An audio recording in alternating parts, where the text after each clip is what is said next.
tugisanga mu cete Paulo yandikiye Abafilipi igice ca mbere guhera ku murongo wa 20 gushika kuri 26.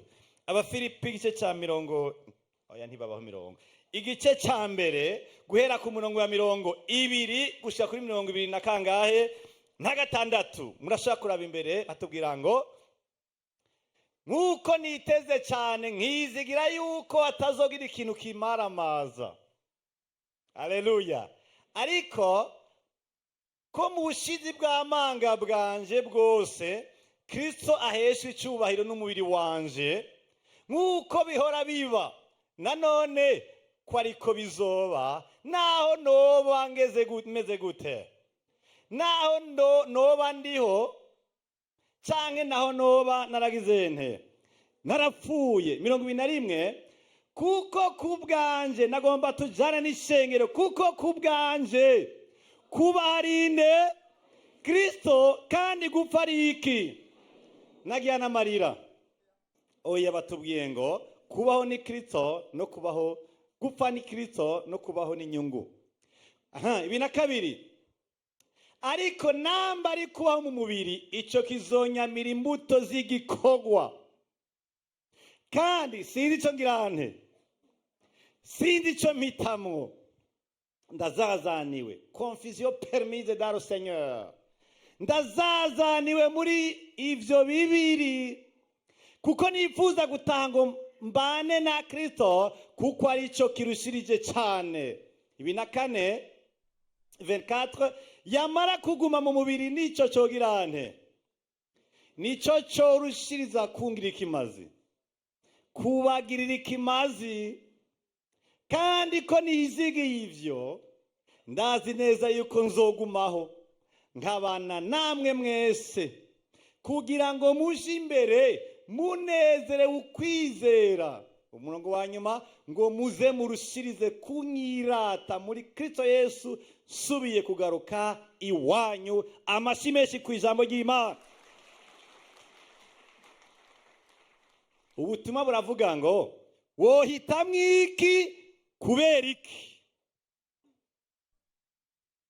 wohitamwo iki kubera, bisigura ngo uja gutahana inyishu, uja guha Imana mu cyumba cyawe. Imana ihabwa icyubahiro. Haleluya. Kino cete cyanditse na Paulo, kiri mu vyete yanditse ari Roma amaze gufungwa, kandi yarakigize urugendo rurerure hamwe ku mazi ariko morabara, yari yagiye ararengana inzego zitandukanye, kandi yahuye n'ibibazo byinshi. Mugabo ari hariya agumana ikowa cyo gumana yitaha amashengero, niyo kwandikira no shengero ry'Ifilipi ni mu Bugiriki bwa kino gihe, kandi arabandikira ababwira ingene muri we yiyumva. Muri we arikara yumva, arikara gicavuze ku makuru yumvise Filipi yuko hari abandi bantu bariko baraca batamwemera, bariko bavuga n'ubutumwa bwiza butari bwo, ku buryo hari n'abavuga ngo bamutera ishari, ntibamwemera. Ujya Paulo baguma bamuteranya n'abarongozi batandukanye, aho yasize abarongozi. Kino cete muri rusangi nico gutera intege ishengero, ni nico kubashimira cyane ko ishengero ry'Ifilipi ryaramwitayeho cyane kumushikiza amafaranga y'ijana butumwa. Arabashimira akabanezererwa cyane cyane ko banamwita washaka atari ni wabo gusa, bakamukana muri kindi gisagara. Ni ishengero ryito ryitwayeho neza urabiye ku bantu nk'abikorinto. Abantu ba Filipi bariko barategwa intege mu kwizera, bashimirwa ivyo bakoze, bongera bagabishwa ukuntu bo kwifata iyo hari bigoranye. Mbega iwanyu bihora bigorana?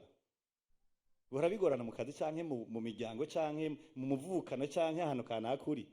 Biragorana muri ekipe, biragorana muri serire, biragorana ahantu kanaka, birashobora kuko mu byo twizigira Satani ntazokwihana, Satani azobohwa. Mu gihe atarabohwa arashaka kubanaga ivyo yononye iyo abantu batamumenye neza ngo bamukenyerere. Uyu mugabo Paulo arandika kino cete, kandi ariko arerekana ngo ndi Roma, kandi igihe nagiye nsezeye nk'Efeso, murazi ko jewe ubundi ntimuzosura kumbona kiretse utuntu tudupetimo, utukete to kubatera intege. Ati ndagiye ndavyemeza ko jewe nzorangiriza hariya, ariko mwebwe mukomere. Boro bikora. Paulo rero aravuga umurongo kuri ku murongo ijambo rikomeye rimuri ku murongo wa 21, na kabiri bambe verse 22 badushireko, ariko sinzi ico mpitamwo. Dernier partie du verset ngo sinzi ico mpitamwo. Mbega bigenda gute umuntu yuzuye muhemu ntamenye ico ahitamwo? Bigenda gute umuntu yiswe intumwa n'Imana bwiwe ntagire ico ahitamwo? Vyerekana yuko mu Mana hariho uruhande rumwe twemewe kuzazanirwa. Nico gituma nakwaje ikibazo nawe uhave wiyishura. Wohitamwo iki kubera iki? Sinzi ico mpitamwo. Mbega baza ko we vyari kugenda uko nyene we ntuhitemwo. Aha benshi baravuga ngo reka mbanza gusohora umwana ntibikunda. None Imana yamaye fiançaye mbanza kurongora. Agasuzuguro bansuzuguye oya mbanza kuva muri ruwaye. Aha si bose wohitamwo. Haraboca urubanza ati Mana oya agasuzuguro nanose mu rupango kuri 25 oya kabanze kamveko hamuzoze. Si bose bemeye kuzazanirwa ngaha kuko bagomba kubanza kumatana n'isi bakayinunuza cyane n'atanyungu y'Imana yo birimwo. Nimba uri mu bantu bozazanirwa nk'uko Paulo yari muri no ruhande, je ndizera ngo uri umuntu muzima. Kandi nagenda babwire naje neze kuba ntazazaniwe. Igihe narongora muri 2012 umupare yarambajije we mugabo Yesu yoza yobaje hageze nabanza nindire ndongore. Turazi ko umuntu arakunda ibiryoshe ariko kugira kundi ibiryoshe biryoheyewe bikongera bikaryohera Imana ni gake. Kuzazanirwa birafise ico bisigura. Icambere gisigura kuzazanirwa bisigura ko uyo muntu atahura neza ugutsindanishirizwa duhabwa n'ubutumwa bwiza. Haleluya. Uyu muntu nayo ikagira ikibazo cy'iyazogenda. Ntafite ikibazo cy'ivyo yakoze, ntafite ikibazo y'ikwijuru ryuguruye canke ryugaye. Uyu muntu arazi yuko ubutumwa bwiza yizeye bwamuhaye gutsindanishirizwa ace bita gukugwa k'urubanza rw'ivyo wakoze. Imana ihabwa icubahiro. Uyu muntu arabizi neza yuko igihe Yesu yabambwa yari kabambwa kubera ivyaha vyiwe. Arazi neza yuko Yesu yakira umuvumo, yakira urubanza, yakira icaha bimujako. None vyaramuvuyeko kugenda si kibazo n'ijuru itarafata ingingo. Imana ihabwa icubahiro. Haleluya. Haleluya. Imana ihabwa icubahiro. Abaroma 8:1 haracingira nta ico kintu bavuga ngo nuko abari muri Kristo Yesu nta rubanza ruzogirante ruzobatsinda kubera le tribunal de Christ. Isentare ya Yesu irahari irarindiriye igihe cyayo Imana yayishingiye kandi abantu bose bazoyicako. Bamwe ngo bazoshiga ibubamfu ko batamwizeye, abandi bashigwa iburyo kuko bamwizeye. Iyo sentare abanyamahigwe batsinda urubanza bakiri hano. Naha tubona umuntu afise groupe sange ya O ya A ntumbaza arizo avuga ngo jewe ngenda ubu nyene nzogenda ejo byose nivyikimaze. Sinzi ikibazo cy'ibibazo nzobaza ntse kuri ya sentare kuko inyishu ndayigendana ni Kristo nakire umutima wanje. Imana ihabwa icubahiro. Abo ntarindiye kumaramazwa, ntarindiye kuzobwira Imana none ya mahera natanga hajya vyagiye kujya. Narabona amahera simbona umutima. Narasuhuje abantu hasuhuza nde ko ntakubura mu gitabo cy'ubugingo. Nukwiye gutembera hakwisi uguma agenda kwipimisha kwa muganga ukwikirana amagara yawe ngene ameze neza ngo yagayukire ngaha. Ukwiye no gupima amagara y'impwemeki yarimo. Uri mu gitabo cy'ubugingo canke nturiyo. Imana yifuza kuguha isezerano, nayo yifuza kwandika mu gitabo cy'ubugingo, yifuza kukweza umutima, yifuza kuvyara bwa kabiri, yifuza gukura ku rubanza rwe bidashira. Uyu muntu nta kindi afise umutima wiwe, aratahuri gutsindanishirizwa. Il comprend bien la justification que promet l'évangile. Imana ihabwa icubahiro. Haleluya. baratera inkuru ariya muri leta zunze ubumwe za Amerika kwa ba Craig, umuntu ngo bwaca ngo anyongwa ndango bita igihano cyo gupfa. Umwe aravuga ati ijya muntu ko busha nyongwa, ndazi ikintu yakunda mu kurya, nukuri nta kiri no mukorera atari ko nogena nkategura iyo pla iyo sahani nzi yakunda atarafungwa ngende tuyisangire. Avuga ati umugenzi wanje yarankunda gusa ntacyo yamariye, mugabo yaranzaniye agapla utwo kujya nari nshaka jewe. Ubundi avuga ati ikintu jewe nshaka kujya no muryango wacu ngomba bari ko baramunyonga azobe yambaye impuzu itera iteka umuryango wacu. Wumva urwo rukundo. Ariko ubundi aravuga ati reka ndondere umuntu w'umunyamategeko ndamubaze, mbega ujya muntu birashobora gushika ariko hari umuntu ashobora kujya mu gishingo ciwe? Kubera jewe ndakuze, abantu narasohoye, jewe nta nico banyagiriza, ubutungane bwo kwakira ko jewe nja mu gishingo ciwe uko naco bunyagiriza. Ariko hamwe nosanga bikunda ndemerwe mu gishingo ciwe, ujya mugabo yarakiri muto amanugwe agenda atunga umugore wiwe n'abana biwe, asanga birakunda. Acaragenda aravugana n'inzego zibijeje, administration pénitentiaire, ati arrête, nimunshire hajya ujya mu gacari muto amanuke. Ndakubaza, wamuhaye musose n'uwamuhaye ikoti n'uwagiye mu gishingo ciwe nindi yamukunze, nindi yamenye icyo akeneye? Kuko nagenda abwire hari abanyoro barajya ntiyarakeneye ingya, kandi hari yaziya mpuzu babaha zirameswa ntiyagenda gusa, icyo yarafise kwarukagira nyongwe. Kandi icyo cyaha ni Satani yikoreshejewe, none ubuzima bagire babunyonge. Yaramutahuye amukore cyabereye. Uko niko Yesu ijambo ry'Imana yambwira ngo wawundi atigeze kumenya icyaha, Imana yamuhinduye icyaha kugira muri we duhabwe kugoroka kwayo. Yaduhaye icyo tudafise, nous avons la justice imputée, twaragabe kugoroka kw'Imana. Nico gituma abazazanirwa no gufata nke kugenda kuguma ngaha mw'isi ugatega jewe musanze mfise ama passport abiri, ndafise liberté de mouvement ngaha apa duniani, ariko niyo ngiye hejuru kandi aradoda bien nkarengana laissez passer. Imana ihabwe icyubahiro. Haleluya. Yaratahura gutsindanishirizwa ubutumwa bwiza busezerana. Il comprenait bien la justification que promet l'évangile. Nukwiye kuba hano uremewe, ihane uharigwe, Imana iguhe umutima wizera kuzogenda. Nagenda habwira ibi niba bihabwa n'urumogi, hasi nanyoye urumogi jewe, haje nta rumogi jewe ntagonwa, muze mubaze sinkora ku misi vutagi cyemvizo kwizera. Jewe sinwa nakabuse kandi mwo ndimwe ubutumwa bwiza kandi bubesha, kandi abizeye baratsindanishirizwa, bararindirana umunezero n'ubushizi bw'amanga. Imana ihabwe icyubahiro. Haleluya. Icya kabiri uyu muntu yazazanirwa, cyatuma azazanirwa nuko muri we yari yaranesheje ubwoba bw'urupfu. Yaranesheje ubwoba bw'urupfu. Il avait déjà vaincu la crainte de la mort. Abaheburayo 2:15 hatubwira amajambo akomeye.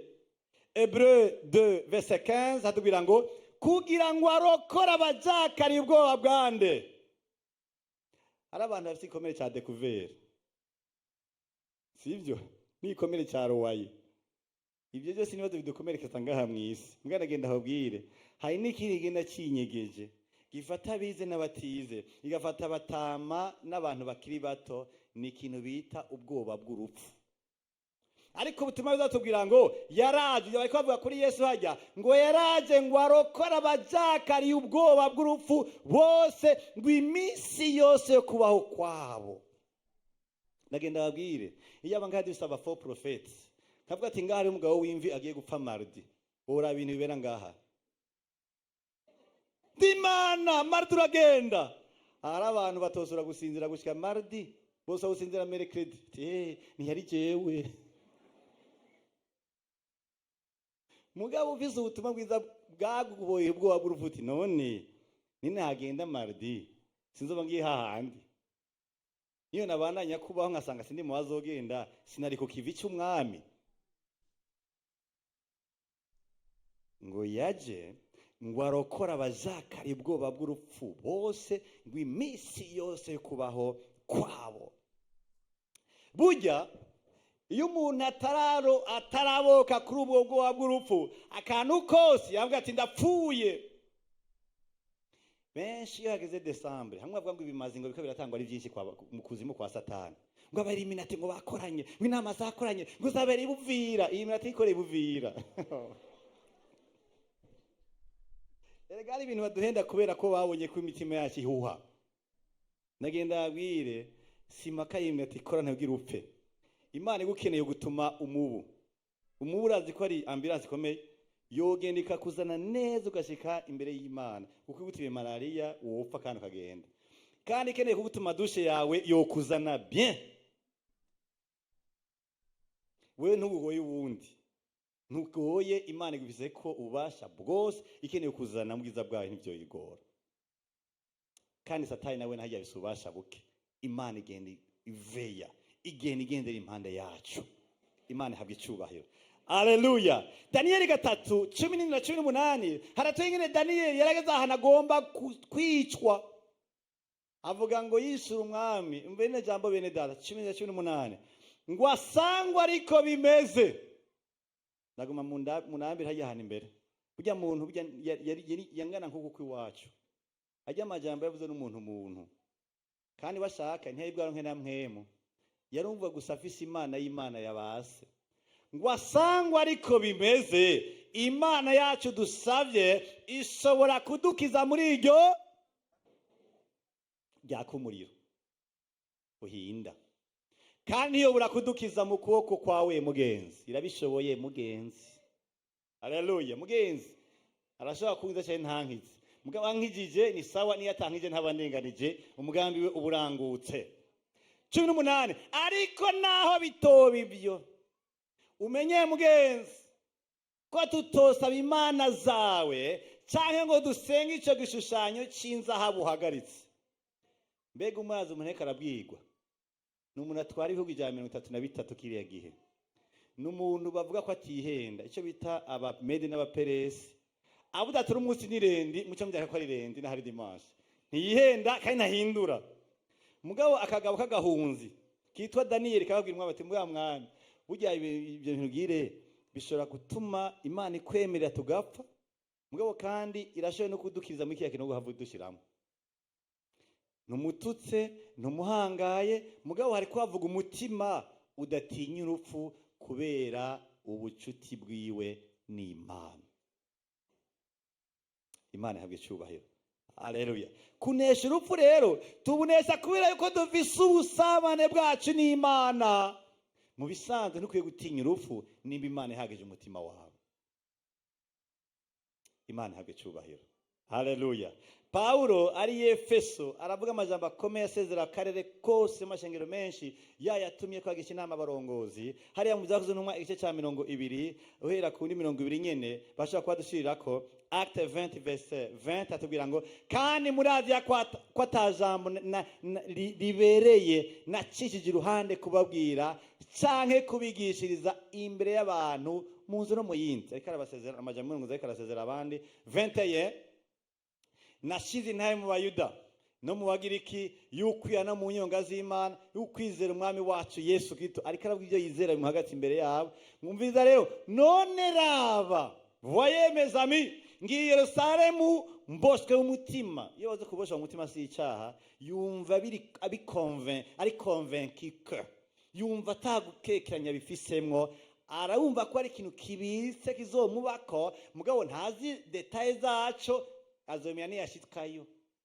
23 ataruko nkemuyera shingira intaye mu gisagara cyose yuko ingoyi n'ivyago bintegeyeyo. 24 atubwira ngo ariko rero simabaye agashahara kanje, simbabaye abana banje ntarasohora, simbabaye ubugingo bwanje nk'aho bw'igiciro kugira ngo ndangize urugendo rwanje n'igikorwa nahawe n'umwami Yesu cyo gushingira intahe ubutumwa bwiza bw'ubuntu bw'Imana. Arasara cyangwa ndasara, arahema cyangwa ntahema. Ni umuntu afise umutima w'ubutumwa bwiza, ni umuntu azi ubucuti afitaniye n'Imana. Kubwirwa ngo murambona iyo tuduze bakaronka ama message prophétique ngo musenge cyane ngo twabonye accident aba missionnaire, harabasha munda. None baza umunsi yagize ko Imana zo gutora bamwe igizo have ikoresha ijya yasi. Hari ubizi egasha no genda umurongozi gusa abandi bagakira. Nizama byabaye. Simbabaye ubwimo bwanje nkari bw'igiciro. Uwo mutima si w'abantu bivyihebe. Ntarika bivugisha nuko afite imyaka 98 agati je naramaze gukura namaze gusohora. Abibwirwa nuko atahura Imana kuja Imana yo yuzuye umutima wiwe. Iyo kurabwira amakuru azomube ako i Yerusalemu ni Roma, ayo makuru afise uremere buke uravye ubucuti afitaniye n'Imana. Imana yahabwa icyubahiro. Ubanaje ngamu ico gice muri ico gitabo nyene muri kuri gice ca 21 umurongo wa 13 havuga amajambo avuga ngo 21 verset 13, 21 verset 13, chapitre 21 verset 13.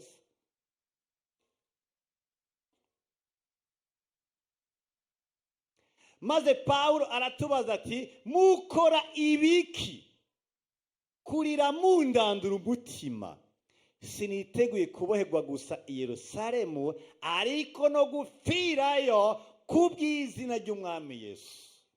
Hari habonetse umuntu umuvugishwa afata umusipi arawibohera akati uyu muntu ukuntu yigize niko nabo bazomugira hariya. Bacagomba guca muri iyo profesa ati raho bihebesha none ko message yavuzwe ni wo biheba ati ni murinde mundandura umutima nkaho menye iyo profesi niyo kutuma ndabivamwe ahubwo niyo gutegura umutima wanje.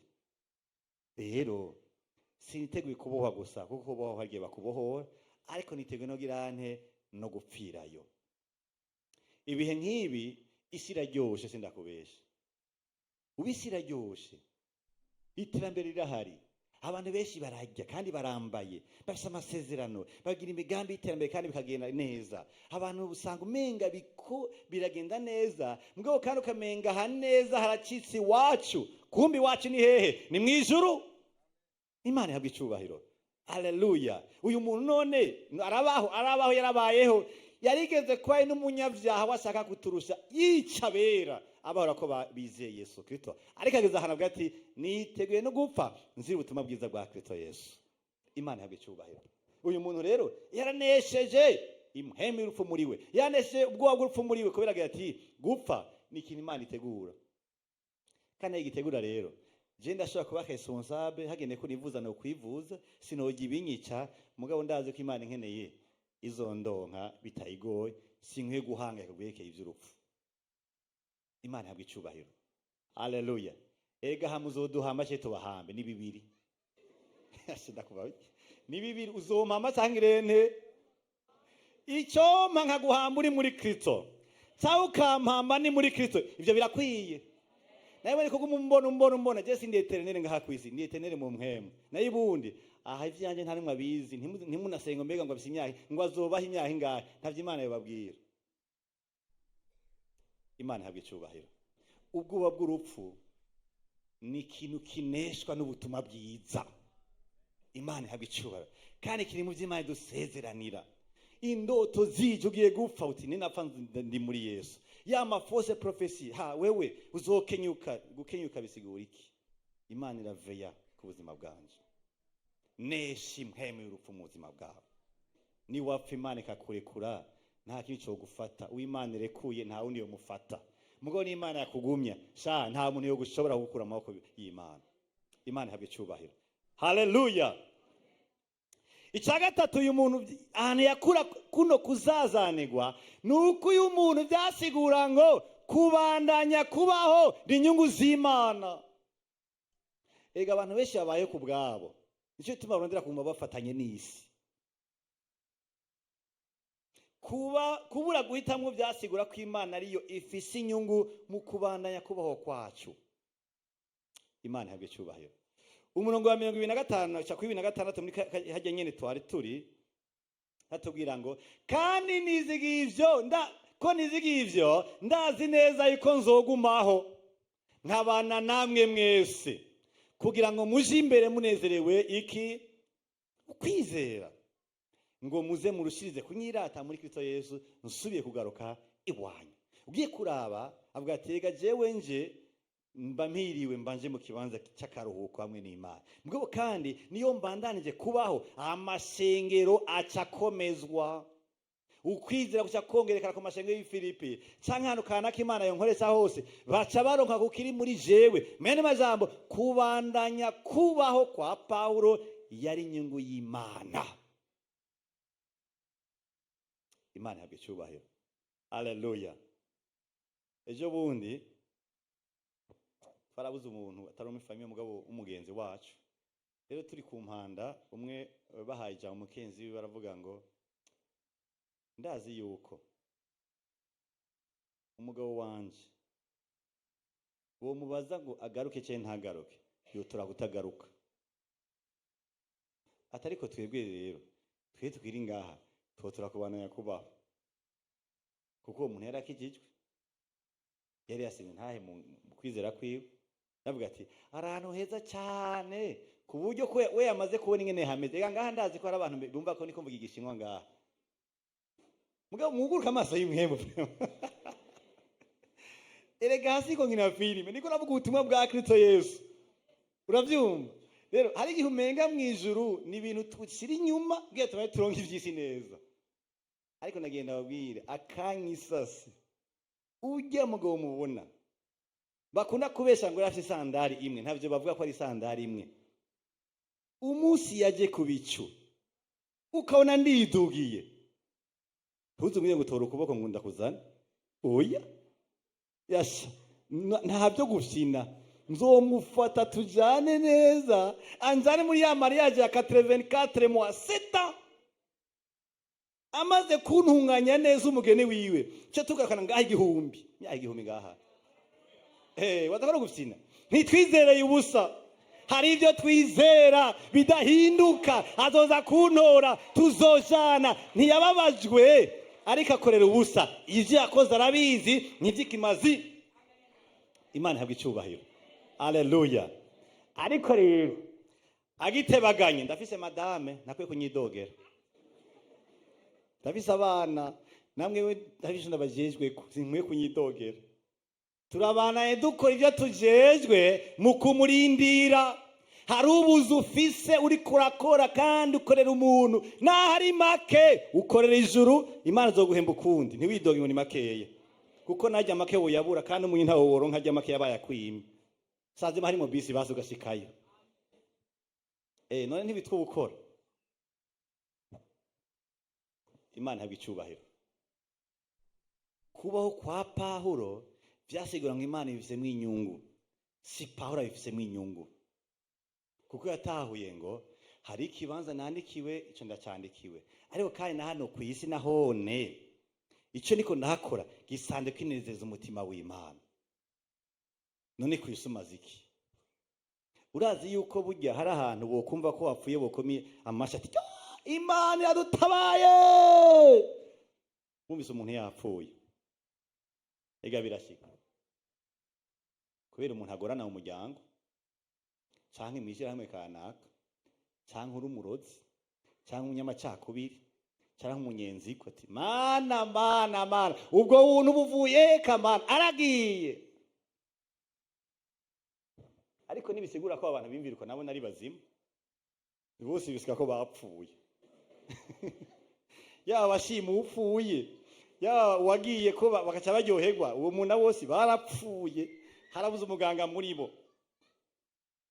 Ariko nagenda kubwira kubaho kwawe hano mwisi bikwiye kuba bifise ikimazi ku bantu benshi, bikwiye kuba bifise abantu bashima Imana ku bwawewe, bikwiye kuba bifise ahantu batera ivyizigiro ku bwawewe, bikwiye kuba hari ikintu kiri muri abantu bakeneye.